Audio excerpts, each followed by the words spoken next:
Part 1, Chapter 1. The forest was relatively silent as the hunting party passed by. 4 men and 6 dogs. The former scanned the ground for tracks, and the latter for any scent of their quarry. At the first warning growls, Eustathios raised a hand. The other 3 men instantly froze in their tracks. Xanthippos and Apollodotus knocked arrows to strings while Callias leveled his spear at the undergrowth before them. Eustathios felt the hairs stand up on his neck as his ears caught the sound of heavy footfalls. Far too heavy to be the wolves they had been tracking since dawn. The sensation grew worse as it was joined by playful, high-pitched barks. She-bear, he whispered to the others. with cubs heading this way. As he spoke, Eustathios readied his spear for a desperate thrust. If the beast came upon the hunting party, she would certainly perceive them as a threat to her young and attack. She was already too close. There was no time to retreat.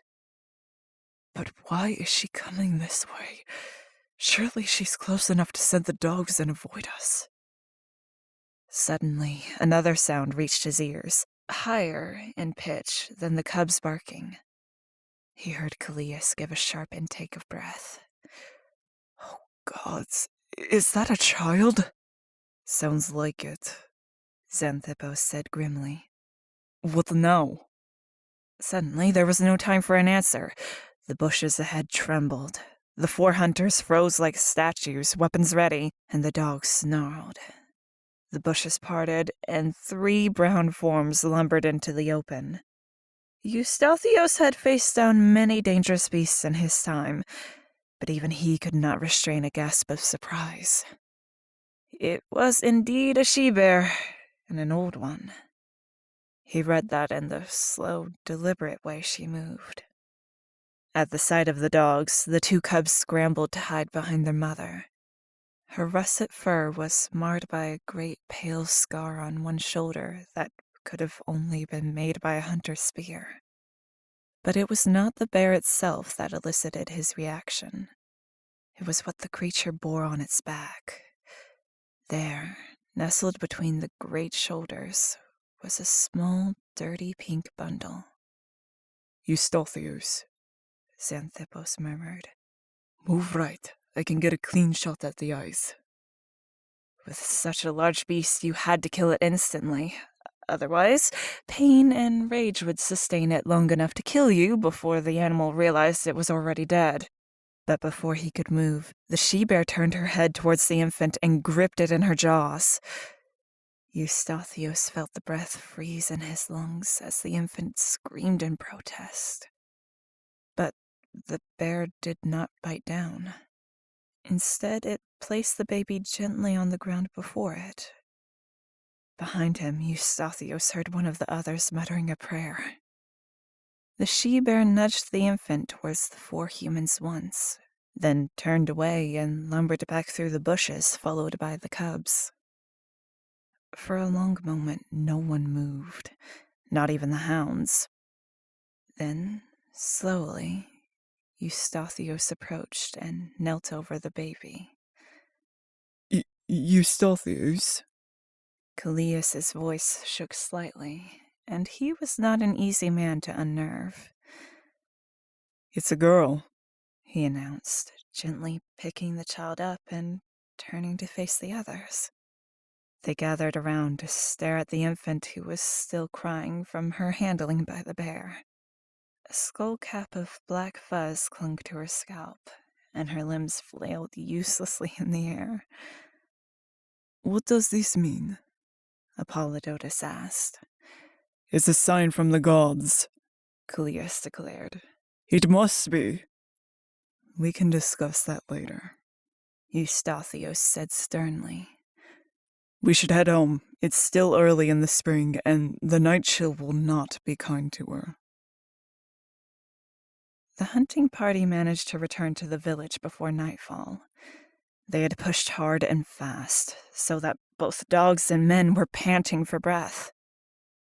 The others followed Eustathios as he walked the rest of the way to his house. Lysandra? An instant later, his wife opened the door. "Oh, I thought you wouldn't be home until noon tomorrow," she said. Then she saw the infant in her husband's arms, and her eyes widened. Eustathios broke in before she could ask any questions. "Do you have anything we could use to cover? Any spare goat's milk?" "Of course. I'll get them right away." Eustathios turned to the others. "Could one of you inform the elders of this before you go home tonight? I think it best that they are told as soon as possible." "I'll go," Xanthippos said. "Thank you. The rest of you, go get some rest." The others seemed reluctant to leave, but they said their good nights and turned to seek their own homes and families. Eustathios took the baby into the house. It was small, a main area with a tiny bedchamber and smaller storage space, but it was home. Lysandra was already heating the milk over their hearth fire by the time he joined her. Silently, he gave the infant into her arms and watched as the child began to suck on a milk-soaked cloth. The baby's eyes were open, and they bore an expression of intense concentration as she fed. A smile crept across Lysandra's face, but the painful longing in her eyes was obvious. "Where did you find her?" "With a bear, if you can believe it. Her parents must have abandoned her. It's been a hard winter." The baby began to whimper. Lysandra rocked her back and forth. "Do you think we could convince the elders to let us keep her?" "I intend to ask them that tomorrow." Lysandra sighed, her eyes shining with loving gratitude, and leaned against her husband. "What will we call her?" "We've prayed for a child for years without success. Now, at last, the gods have seen fit to balance the scales." The infant had fallen asleep, and Eustathios gently took her into his arms. He smiled down at the sleeping form, then he looked at his wife. "Her name will be Atalanta."